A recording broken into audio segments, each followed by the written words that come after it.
Hello and welcome back. This is video number 6, and in this particular video what I want to do is just quickly run through and give you a quick recap as far as what you need to have up until this point.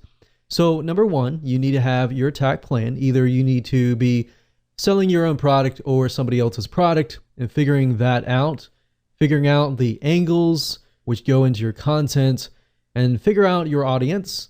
And then you need to make sure you create your content, make sure that it is angled correctly, utilizing the different angles that I have given you, or you can go ahead and create your own angles, but I've given those to you that work.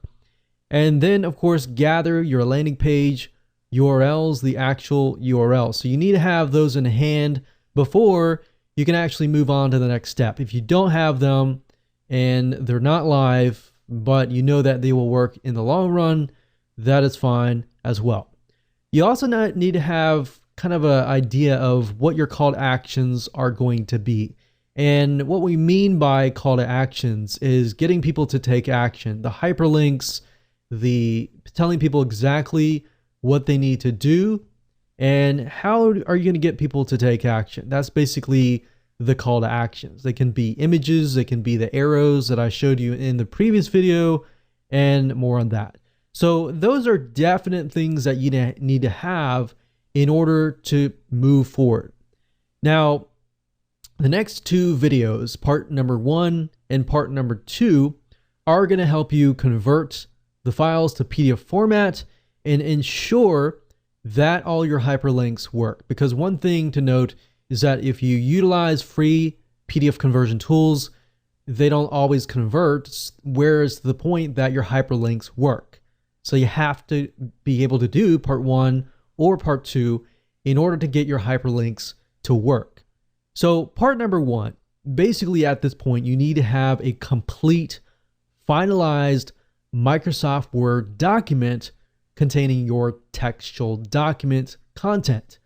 And part number 1 is going to help you understand how to convert basic text hyperlinks into actual PDF files that have hyperlinks that work. Number 2 is going to help you. Let's say, for example, that you have created some sort of image, maybe an infographic, and out of that picture, you have a PDF file. Now, the bad side of most PDF conversion tools is that part number 1, for example, is not going to work for this.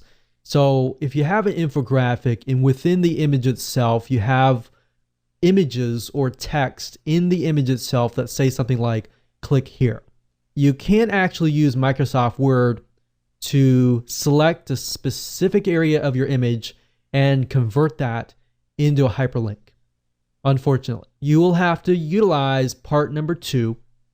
And if you go for part number 2, you can essentially achieve part number 1. Part number 1 is basically an option if you don't really want to achieve part number 2.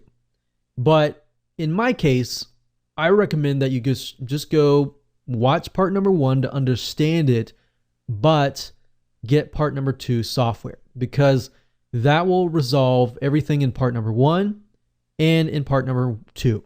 So with that said, let's move on to the next video, and I'm going to show you how to convert a basic Microsoft Word document with textual hyperlinks into a PDF file that works. All right, let's move on to the next video.